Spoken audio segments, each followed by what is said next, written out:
이거 알파벳인가요? 아, 그래? 비누 같은데? A? R. R. 뭐죠? P는 네. 플랜 또는 플래닝. A는 뭐 어려운 단어 아닙니다. 예, 액션.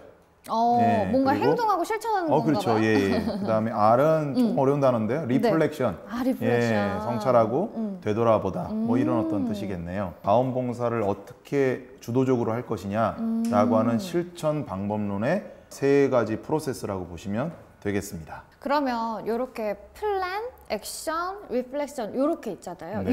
요거에 맞는 자원봉사 그런 사례들 뭐 있을까요? 네, 하나씩 한번 생각을 해볼까요? 네. 자, 먼저 P입니다. 피해 당하는 것이 제가 아까 두 가지를 살짝 언급했는데 네. 다시 한번 좀 여쭤볼게요. 네.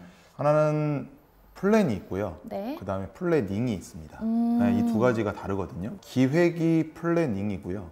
그리고 계획이 플랜입니다. 네. 그러니까 ing 차이잖아요. 네. 그러니까 먼저 기획을 한 다음에 그 다음에 계획을 해야 되겠죠. 아, 생각할 지점이 또 있습니다. 네. 하나는 목적이 있고요. 네. 그다음에 목표가 있거든요. 네. 비슷한 말인데 이걸 왜 하는지, 뭘 변화시키기 위해서 하는지에 네. 대한 목적을 먼저 고민하고 네. 그 다음에 거기에 맞게 그것을 어떻게 실현할 것인가라고 하는 목표를 세워야 되는데 네.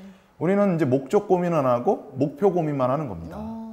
그래서 자원봉사 활동을 할 때는 네. 먼저 무엇을 할 것인가를 먼저 생각하기보다는 이걸 왜 해야 되고 뭘 변화시켜야 될 것인가를 먼저 생각하고 그 다음에 목표를 생각하는 것인데 아까 처음에 제가 기획과 계획을 얘기를 했지 않습니까? 네. 이 목적을 논의할 때는 바로 기획을 해야 되는 것이고요. 네. 그 다음에 이제 이것을 하기 위해서 무엇을 해야 될 것인가는 바로 이제 우리가 계획을 수립을 해야 되는 것이죠. 이 두 가지를 명료화하는 것. 이것이 바로 P의 가장 중요한 요소라고 볼 수가 있겠습니다. 그러면 A에 대한 네. 것도 말씀해 주시겠어요? 액션은 P가 잘 수립이 되면 될수록 액션은 쉬워집니다.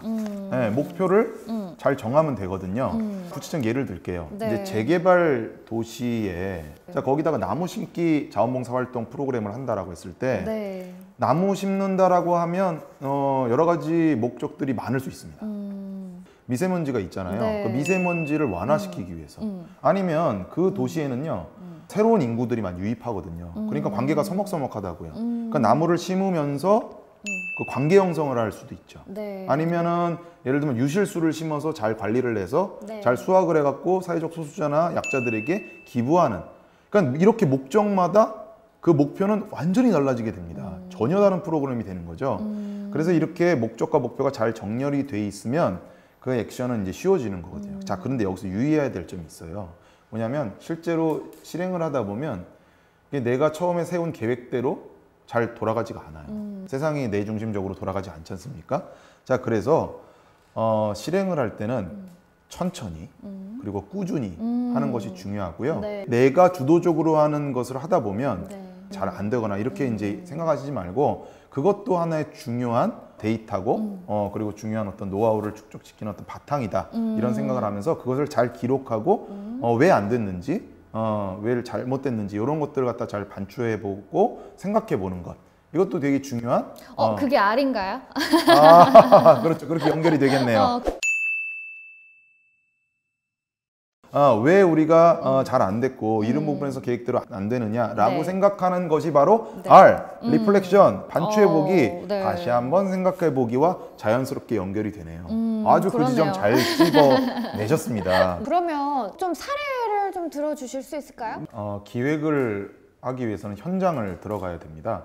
고등학생들이 홀로 사는 어르신에게 여름철에 밑반찬 자원봉사 활동을 만들어서 전달해드리는 그런 자원봉사 활동을 한다라고 하면 이제 어떻게 기획을 할 수가 있을까? 일단 현장에 가서 홀로 사는 어르신들을 만나 뵈야 되겠죠. 홀로 사는 어르신들이 어떻게 사시는지도 한번 좀 들여다보고요. 그 다음에 어떤 여건에 사시는지 또 어떻게 고립이 되시는지 또 삶에 어떤 다른 어려운 점은 뭐 없는지 예를 들면 뭐 스마트폰을 잘 다룰 수가 없어서 위급 상황에서 전화를 못 할 수도 있는 거고 그 다음에 뭐 TV가 아예 고장나 있다든지 그 다음에 형광등이 아예 깨져 있는데 못 갈고 그냥 살고 계신다든지 이런 것도 같이 이제 보는 거죠.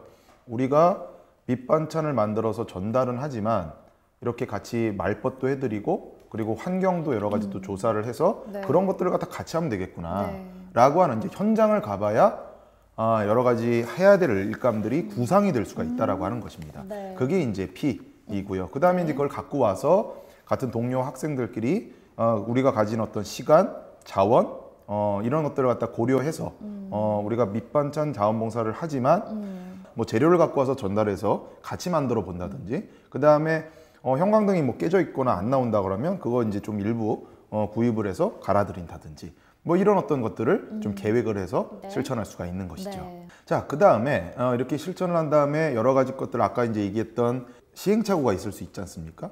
그런 부분들을 같이 모여서 요런 것들을 했더니 좋아할 줄 아셨는데 분위기가 썰렁했더라. 네. 왜 그럴까라고 하는 것도 같이 얘기를 나눠보면서 어떤 것들을 바꿔야 변화시켜야 다음에 더 보완을 해서 상호간에 좋은 자원봉사 활동들을 만들 수 있을까 이런 것들을 갖다 같이 한번 생각을 해보는 거죠. 거기서는 이제 질문이 중요합니다. 평가, 리플렉션을 할 때 질문이 중요한데 무엇을 변화시켜야 좀 더 나은 자원봉사 활동이 될 수 있을까? 뭐 아쉬운 점은 무엇일까? 이 지점에서 우리가 정말 좋은 성과는 무엇이었는가? 새로운 어떤 성과를 낸 지점들은 무엇인가? 더 보강해야 될 것들은 무엇인가? 이런 어떤 질문들을 그 조직의 모임의 리더가 그런 질문들을 생각하면 팀원들이 원활하게 평가를 할 수 있는 사고의 도움을 받을 수가 있다라고 하는 거죠. 그 예를 들면 또 이렇게 사고 구조를 틀을 들여서 평가를 효과적으로 할 수 있는 방법이 있는데요. 하나는 첫 번째 뭐냐면 우리 활동 중에 그만해야 될 것, 스탑이겠죠. 네. 잘 됐으니까 계속해야 될 것, 그 다음에 새롭게 뭔가 보강해야 될 것. 이렇게 사고 틀을 3가지를 주어서 하나씩 집중적으로 얘기를 하는 겁니다. 네. 그래서 빼야 될 것들을 먼저 빼고 지속해야 될 것들을 지속하고 네. 새롭게 보강해야 될 것들을 보강하고 네. 그렇게 해서 다음 프로그램에 반영을 해서 좀 더 알찬 프로그램이 될 수가 있는 것이죠. 네, 제가 말씀을 좀 들어보니까 PAR 이 순서대로 좀 봉사활동을 하면서 네. 우리가 맨 처음에 네. 말씀을 해주셨잖아요. 공익성, 무보수성, 자발성 그렇죠. 이 조건들까지 다 충족시키는 그런 자원봉사를 하면 좋겠다 이런 생각이 듭니다. 네네. 이 부분에서 자원봉사 활동을 주도적으로 기획하고 그다음에 활동하고 평가하는 이런 부분들이 많이 함양이 되면 네. 청소년들이 이후에 사회생활을 할 때도 PAR 순서대로 사실 모든 회사라든지 네. 조직사회가 돌아가게 되거든요. 네. 그러니까 사회에서 잘 사회생활을 할 수 있는 그런 역량도 함양할 수 있다라고 하는 것이죠. 이렇게 자원봉사를 통해서 우리 청소년들도 자아를 형성하는 데 도움이 굉장히 많이 될 그렇죠. 것 같네요. 네. 네, 저희 정말 유익한 시간이었던 것 같습니다.